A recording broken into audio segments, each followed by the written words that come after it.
Hello, Bio 153 class. This is Jesse, and this video slash PowerPoint is going to serve as a supplement for the neurology lab you all unfortunately will not be able to do this semester. The content covered in this video, so brain structures and functions, will be things that you will find on your exam. So do take note of this information and study it well. Other than that, let's just jump right into it. First, we're going to talk about the directional terminology and planes of reference of the brain. And here we have a great illustration of everything we need. Let's go ahead and start with the directional terminology. Here in the front of the brain, we have the anterior and/or rostral area of the brain. And those two terms, anterior and rostral, which unfortunately isn't shown, those are interchangeable terms. They are analogous to each other and you can use either one. And that is the same for the other interchangeable terms I will announce throughout the rest of the video. If we go to the back of the brain here, we have the posterior and/or caudal area of the brain, this tail end of the brain. And if you look above to the top of your head, the top of your brain, you have the superior and/or dorsal area. And I prefer dorsal. It's an easy way to remember the top, like the top of a dolphin or shark with their dorsal fin, as opposed to the bottom part of the brain, this bottom area known as the inferior and/or ventral area of the brain. So an example of discussing areas, you would say the pituitary gland, for instance, is in the inferior and/or ventral area of the brain. And you will see that later, and we will discuss that. Now let's look at the spinal cord, which together, along with the brain, makes up the central nervous system. The spinal cord, if you notice, takes on slightly different orientation and/or axis. If you consider this right here, the anterior and posterior, the x-axis, and the superior and inferior, the y-axis, you would expect this to be anterior and posterior. However, it's different. And this is because the spinal cord is 9 degrees in reference to the brain. You can kind of imagine a 9-degree angle right here. So rather than this x-axis just jumping down to the spinal cord, it's the y-axis that actually takes a 9-degree turn, making this side now dorsal and this side now ventral. And this stays the same, this new axis, for the rest of your body. So your ears, for instance, now are anterior in reference to your body, while your feet are posterior. So do know and do remember that the spinal cord and brain, the two hemispheres here, take on slightly different orientation. Now, these planes of reference are great examples of the cuts we would do during the actual dissection in lab. We would not do this horizontal section. However, we would do this coronal and/or frontal section where we would cut along this plane here.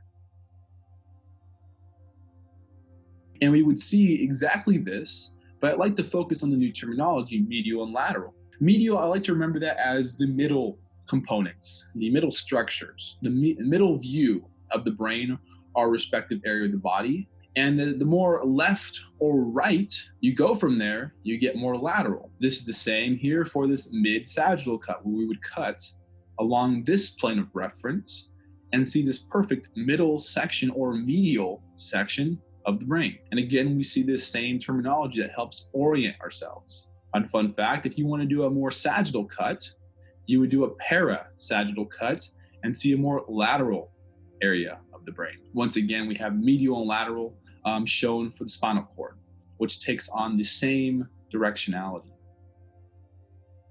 Okay, now we're going to do a thorough external examination of the brain. And this begins with the meninges, which are shown here below. But above the meninges is the scalp and cranium, which also contribute to protecting your brain, which is shown below. There is also another layer not shown in this image, unfortunately, and that is the periosteum, this thin, filmy white layer that you may have seen if you had a thick cut on your scalp. And that is a coating for your bones, in this case, the cranium or skull. As for the meninges, we have the dura mater, the arachnoid mater, and the pia mater. So these layers here, 1, 2, 3, those three components make up the meninges. And they all work in unison to keep your brain here in suspension. So what the meninges do is that they help your brain not bang back and forth within your cranium or skull, because I'm sure you can imagine why that would be a very bad thing. So damage and or infection to the meninges is a very dangerous thing, such as meningitis, which is inflammation of the meninges all along your brain and all the way down your spinal cord. And here you can see a realistic image of the meninges on human brain. So the dura mater here, the arachnoid mater, which is yet to be removed, and the pia mater you'd expect underneath. And I love this image where you can see the scalp, the periosteum, the cranium, the dura mater, the arachnoid mater, the pia mater, and the cerebral cortex or brain tissue.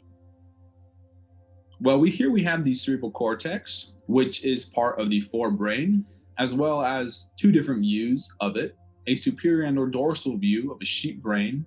And by the way, this is a type of brain we would have used in the actual lab. And below we have another image of the lateral view of the left hemisphere, it looks like, the human brain. And here we have the four different lobes that would be on both hemispheres, the frontal lobe, the parietal lobe, the temporal lobe, and the occipital lobe. And in short, what the lobes do is that the frontal lobe is an association area for somatic motor function. So that would be voluntary actions your body commits. It is also associated in supervising other functions of the cerebral cortex, integrating that data or that information, and regulating executive function, which is what makes it so important in rationale, future planning, and essentially all decision making. And how we have here the parietal lobe, which is more medial in respect to the brain. And this part of the brain is mainly associated with somatic sensory information. So allowing you to sense things such as temperature, pressure, or pain. It is also involved in spatial manipulation and association, which is what allows us to perceive ourselves and abstract objects in three-dimensional space. A great example of usage of this part of the brain is our ability to read maps. The temporal lobe here, more lateral, this part of the brain is mainly associated with most auditory processing. And as for the occipital lobe at the rear, it is mainly associated with visual processing. It has also been associated with learning and motor skills, along with the frontal lobe. And here we have just a quick summary, some bullet points of the lobes and their function. Go ahead and take some notes here and take a break if you'd like. And as for me, I'm going to move on. Here we have the cerebral hemispheres. And I'd like you to first notice this canyon, it looks like, between the two hemispheres. And this is known as the longitudinal fissure. This is what you would look for, the separation, when doing that mid-sagittal cut that you saw in the directionality slide of the brain. I'd also like you to notice the corpus callosum. This is very important. It is an interconnection between the two hemispheres. It's what allows the two hemispheres to communicate with each other. And you will see this again. Also along with the cerebellum, which we will discuss later, and the spinal cord. Notably right now, let's look at the left and right cerebral hemispheres. The left hemisphere is known more often than not as the dominant hemisphere. And as you can see here, it's primarily analytic and well suited for managing details. It is also the area of language creation, the ability to speak language, and also language comprehension. Then you have the right cerebral hemisphere, which is more often not known as the non-dominant hemisphere. And again, you can see it's associated with intuition, music, cognition, and spatial processing. It's extremely sensitive to emotional tone and recognizes moods based off facial features, which are two things that allow human conversation to be so expressive and dynamic. And here we have the cranial nerves. For your exam, the functions of these nerves is a little bit out of scope for this class. So what I'd encourage you to know is how many there are. And there are 12 different cranial nerves on the ventral side of the brain. For the spinal cord, fun fact, there are another 31 pairs of nerves that all have their respective physiological function in your body. Here we have again another ventral view of the brain. We have the midbrain clearly diagrammed here, which we'll discuss in the next slide. And we have the pons and medulla oblongata. And these are part of the hindbrain, as well as the cerebellum, which is not labeled here. And the pons, what this does is a very important interconnection between the spinal cord, medulla oblongata, and the cerebral cortex. So it plays a very important role. As for the medulla oblongata, this controls autonomic functions in your body, involuntary functions that you have no conscious control over, things such as blood pressure, heart rate, digestion, and breathing. These basic vital functions you cannot live without. So again, another very important role in the body. So here we have this superior and or dorsal view of the brain with the spinal cord and cerebellum being pulled back slightly, as you can see here, to allow identification of key structures. Two key structures are the inferior and superior colunculus or colunculi, and these two components are part of the midbrain here. They are the top side of this structure, and the inferior colunculus is involved in receiving auditory information, while the superior colunculus is involved in receiving visual information. And both together play a very important role in reflexive reaction time to very bright light or very sudden sounds. Again, these two are part of the midbrain. And then you have the pineal body here.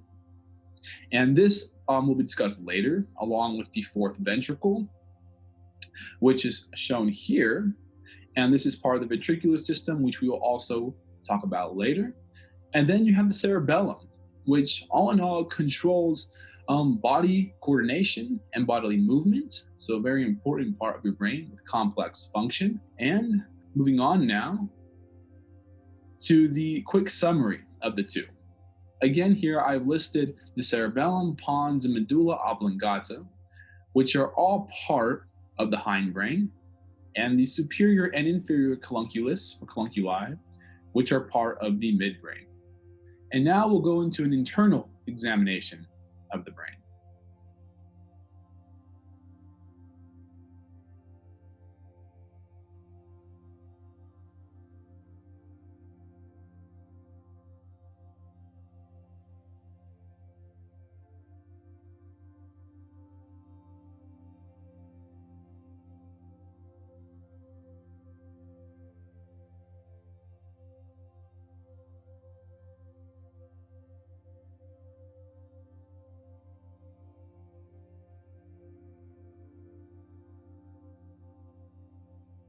Here we have the mid-sagittal section of the brain. This is a cut we would have done during the actual dissection of the brain. And I know this is quite a busy slide, but I'll go over all of the identified features, but only go into detail on those most important for your exam. And we'll go ahead and start here with the fornix. The fornix sits below the corpus callosum and above the thalamus. And again, here you have the corpus callosum, and which is that interconnection between the two hemispheres. And here we have the pineal gland, which you saw before. This gland is associated with controlling circadian rhythms, notably when to go asleep through the secretion of melatonin. And here we have the cerebellum, which we discussed earlier. And a very notable feature that was on my exam, and perhaps will be on yours, is this tree-like structure of white matter composed within the cerebellum called the arbor vitae. So do remember that term. And very importantly, we have the thalamus here, which is the main relay center of the brain. 4 out of your 5 senses relay through the thalamus to the respective areas of the brain. The only sense that does not relay through here is the olfactory sense and or smell, making that sense the most immediate. And we have the mammillary gland here and the hypothalamus, which sits below the thalamus. And this is involved in, best known to control the 4 F's. So that would be feeding, fighting, flighting, and sexual functioning. So very much involved in the parasympathetic nervous system. It is also well known for being the interconnection between the neurological system and the endocrine system, so the secretion of hormones. And it is also very well known for controlling homeostasis and or equilibrium within your body in regard to metabolism, temperature, and water balance. And what is not shown here that protrudes or is an extension of the hypothalamus is the pituitary gland, which you would expect approximately around here. And the pituitary gland is controlled by the hypothalamus and is very much involved in hormone secretion into the bloodstream. And here we have the optic chiasm. And just for fun, we have the pons, which would be around here, the medulla oblongata, and the midbrain, right here. And here we just have bullet points of the main structures to consider and study for the exam. Here we have, again, that mid-sagittal cut and or section of the brain, looking at a medial view, right, a middle view. And here we have all the different ventricles of the brain. The third ventricle, the lateral ventricle here, right, sitting above the fornix and corpus callosum and below the and above the thalamus. The third ventricle at the end of the corpus callosum. The fourth ventricle here, which seeps into the cerebellum, and the cerebral aqueduct, another ventricle that sits above the midbrain. And now what these ventricles do is that they create cerebral spinal fluid, and they help keep your brain lubricated and in suspension with, of course, the help of the meninges. And all four of these make up the ventricular system. And now we're going to do a look at a coronal and or frontal cut or section of the brain. This is part of the section that we would have done in lab. And rather than just looking at one section, I'm going to take a look at three with all of you. Here we have the first cut, and notable structures here are the gray matter and the white matter. Again, the arbor vitae of the cerebellum is composed of the white matter, that tree-like structure. Here we have the thalamus, so repeated structures that you're looking at again and again, the corpus callosum, and the septum, or the septum on your nose, that separates the ventricular system.